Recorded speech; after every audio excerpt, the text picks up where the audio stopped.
I mentioned in a community post about having a little bit of buyer's remorse on this bike, and one of the main reasons, well, there's actually two reasons.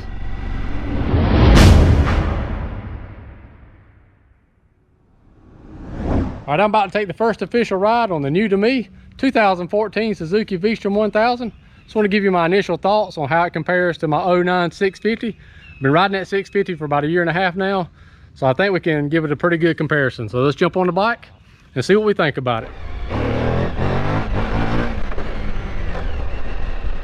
Draw a little wheelie to start the vlog, baby. Boom! Oh, so fun.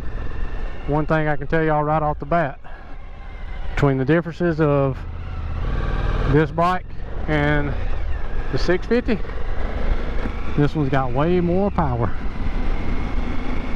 And that yellow light on the dash is the traction control. I got it off. Do not like that traction control. That's one thing I noticed right away. Makes the bike just feel weird to me, so it probably will stay off all the time. Another thing I cannot stand is the ABS, which you don't see that light on yet, but that fuse will be coming out shortly. I do not like that. Just forgot how much I hated it when I first test rode my 650. That spongy rear brake feeling is not any good. Just do not like it. So there's not a whole lot of gravel roads close to me, but we'll get on what we can. So the main purpose of today's video is really just to get the first initial thoughts of how this bike compares to my 650, riding it on and off road a little bit. And I have ridden it some, just haven't rode it a lot. I can tell y'all one thing for sure, and I think this bike's like 503 pounds or something like that. Don't hold me to that. You can look up the specs. They've been out for a long time.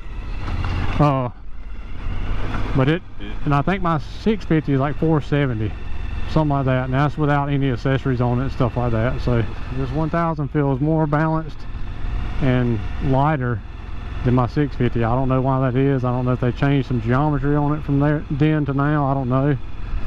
It just feels more nimble, like you can toss it around a little easier. It just feels more dual sport type for being a heavy bike to me. Definitely has more power. Like I said before, it's when do wheelies, it goes a lot faster. You cruise at a higher speed with the RPM not being up so high. I don't like the noisy engine and the clunky gearbox compared to the 650. The 650 is a lot smoother on gearbox and shifting, and they didn't have all that clutch chattering noises. I know it won't hurt them from what I understand. I've done a lot of research on them. It ain't gonna hurt the bike any, but it's just something to get used to. That loud clunkiness and all that engine noise, and that little idle hammering too, where it sounds like a little Christmas elves in there knocking a little ball peen hammer on the cylinder. It's got that weird sound. If you have your helmet off, you can hear that. See what it does with traction control off right here. How about that? Oh yeah, a little power there, boy. And something else too that I feel right off the bat is the suspension on this bike. The suspension is a whole lot smoother, more reactive than my 650 suspension. It just feels a whole lot better. And one thing I'm definitely missing right now from my 650 is that extra ground clearance when I did that lift.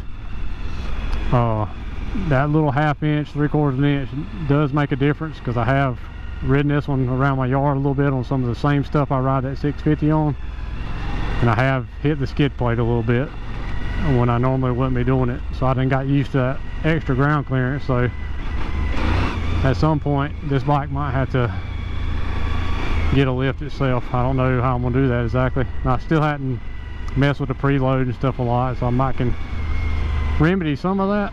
But this initial suspension feel of this bike is so smooth. Them inverted forks are nice, especially with all that compression and rebound adjustment. Brings me back to my dirt bike days. God, that power, son. Good stuff. I mentioned in a community post about having a little bit of buyer's remorse on this bike, and one of the main reasons, well, there's actually two reasons. One was what they call that idle hammer, or idle hammering. That little ticking noise in the motor. I thought something was wrong with the bike, but after doing some research, Just what a lot of them do that. So that was one thing. And another thing was the gear precision sensor.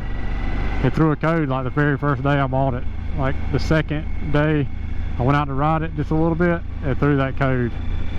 Well, I knew it needed a battery because the guy told me that. So I put a new battery in it. I actually cleaned the connection where that gear position sensor hooks up at, and fingers crossed, probably too easy for me, but that has went away. Cleared the code, is good to go. So that part and having that buyer's remorse has now left me, so I feel pretty good about it now. My first initial thoughts is that this is based on the second gen 1000 versus the first gen 650. And this is just a better bike. It's just a little more balanced. It's gonna be more fun to ride. Like I said, another thing, the suspension lift, I got to get it tweaked out for me. But I think I'm gonna have a lot of fun on the bike, to be honest, because I do like that power. I'm not gonna lie to you. Like I said, I just like that balanced, nimble feel of this bike. It just feels better. Oh yeah, and going downhill, ABS has definitely got to be unplugged because that sucks. Let's break it in with a little bit of water. Oh yeah, get through there. You got to be careful in this creek crossing though, because that rock is slippery. Definitely feel free to drop comments down below. Let me know what y'all think. If you're on a 650 or you're on a 1000, have you ever ridden both of them, and which one do you like better? Like I said, I've had a lot of time on that 650. I got to put more time on this one to give a true comparison, but just my initial thought on it is I just like this bike better so far. I like the way it looks better. I know that's controversial. Some people like it and some people hate how this beak is and all that stuff, but they just throw it back to the DR Big is what they do. If you want to see some really cool things with this bike and what you can do with them as far as suspension and stuff, check out Hessler Rally Team on YouTube, and they got a Facebook page.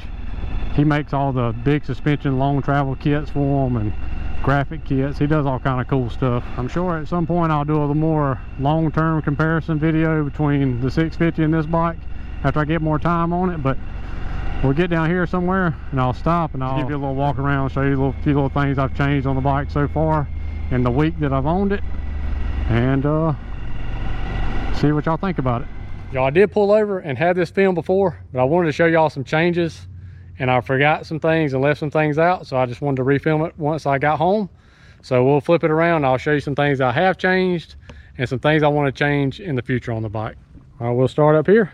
I put my Cherbis hand guards off my 650 on here. I really like those hand guards, so I just want to keep using them.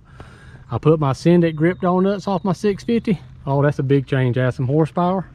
One thing I didn't mention in the video that I wanted to add, these stock bars on this bike, I don't know if they're a height difference to the 650 and the sweep difference. I don't know what it is, but I'm not running any bar risers, and I don't think I'm going to. The standing position on this bike is way better than my 650 is, so I'm really happy about that. So stock bars, in my opinion, with no risers is the way I'm probably going to keep that.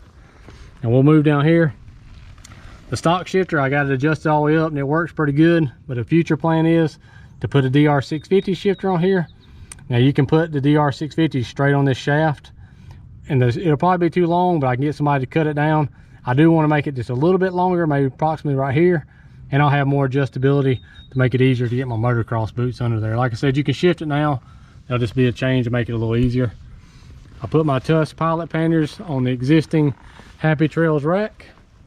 Now, Happy Trails rack has a pro and a con to it, in my opinion. The pro is it being so wide, if you drop the bike, well, when I drop the bike, it'll make it easier to pick up and add some crash protection.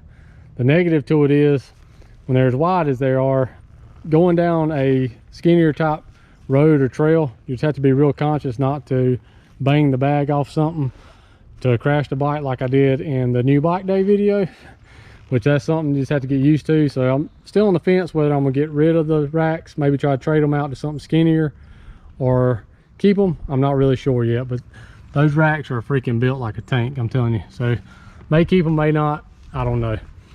I'm eventually going to take the stock exhaust off of there and put a slip-on it, probably a 17-inch Delkevic, just to give it a little more throaty sound. Probably one of the last mods I do because it's the most expensive, not crazy expensive, but the most expensive mod. And up front up here, I cut about 3 or 4 inches off the back of the fender. It was way down here before. I just think that looks better. I don't know why you need a real long fender on a bike like that. Don't make any sense. I ride a lot off-road. Another thing I'm gonna change on this front fender, as you can see, it's pretty low. I don't know why they mounted those fenders lower on the Gen 2 bikes, 650 and 1000, but I do want to put a fender lift on there. I think you can go a 1/2 inch up, still have enough room for your cables to fit. I don't know if I'm gonna buy that lift or if I'm gonna make it myself.